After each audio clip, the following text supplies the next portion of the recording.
ರಾಜ್ಯದಲ್ಲಿ ಮುಂಗಾರು ಮಳೆಯ ಅಬ್ಬರ ಹೆಚ್ಚಾಗಿರಲಿದ್ದು ಮುಂದಿನ 7 ದಿನಗಳ ಕಾಲ ಮಳೆಯಾಗುವ ಸಾಧ್ಯತೆಗಳು ಇವೆ ಎಂದು ಹವಾಮಾನ ತಜ್ಞರು ತಿಳಿಸಿದ್ದಾರೆ. ಜುಲೈ 6ರಿಂದ ಜುಲೈ 8ರವರೆಗೆ ಕರಾವಳಿ ಮತ್ತು ಮಲೆನಾಡು ಜಿಲ್ಲೆಗಳ ಕೆಲವು ನಿರ್ದಿಷ್ಟ ಪ್ರದೇಶಗಳಲ್ಲಿ ಅತ್ಯಂತ ಭಾರೀ ಮಳೆಯಾಗುವ ಸಾಧ್ಯತೆ ಇದೆ. ಕರಾವಳಿ ಭಾಗದಲ್ಲಿ ಈಗಾಗಲೇ ಹೈ ಅಲರ್ಟ್ ಘೋಷಣೆ ಮಾಡಲಾಗಿದ್ದು ಸಮುದ್ರಕ್ಕೆ ಇಳಿಯದಂತೆ ಮೀನುಗಾರರಿಗೆ ಹಾಗೂ ಪ್ರವಾಸಿಗರಿಗೆ ಕಟ್ಟುನಿಟ್ಟಾದ ಸೂಚನೆ ನೀಡಲಾಗಿದೆ. ಶಿವಮೊಗ್ಗ, ಚಿಕ್ಕಮಗಳೂರು, ಕೊಡಗು, ಹಾಸನ ಸೇರಿದಂತೆ ಮಲೆನಾಡು ಜಿಲ್ಲೆಗಳಲ್ಲಿಯೂ ಭಾರೀ ಮಳೆಯಾಗುವ ಸಾಧ್ಯತೆ ಇದೆ.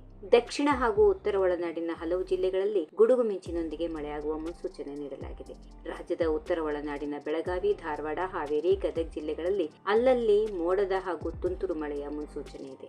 ಬಾಗಲಕೋಟೆ, ವಿಜಯಪುರ, ಕೊಪ್ಪಳ, ಬಳ್ಳಾರಿ, ರಾಯಚೂರು, ಯಾದಗಿರಿ, ಕಲಬುರಗಿ, ಬೀದರ್ ಜಿಲ್ಲೆಗಳಲ್ಲಿ ಅಲ್ಲಲ್ಲಿ ಮೋಡ ಕವಿದ ವಾತಾವರಣ ಇರಬಹುದು. ಬಂಗಾಳ ಕೊಲ್ಲಿಯ ಪಶ್ಚಿಮ ಬಂಗಾಳ ಕರಾವಳಿಯಲ್ಲಿ ಉಂಟಾಗಿದ್ದ ವಾಯುಭಾರ ಕುಸಿತದ ಪ್ರಭಾವದಿಂದ ಮಹಾರಾಷ್ಟ್ರ ಹಾಗೂ ಗುಜರಾತ್ ಕರಾವಳಿಯಲ್ಲಿ ಭಾರೀ ಮಳೆಯ ಮುನ್ಸೂಚನೆಗಳಿದ್ದು ಮುಂದಿನ 2 ದಿವಸಗಳ ಕಾಲ ಈ ಮಳೆ ಮುಂದುವರಿಯುವ ಲಕ್ಷಣಗಳಿವೆ.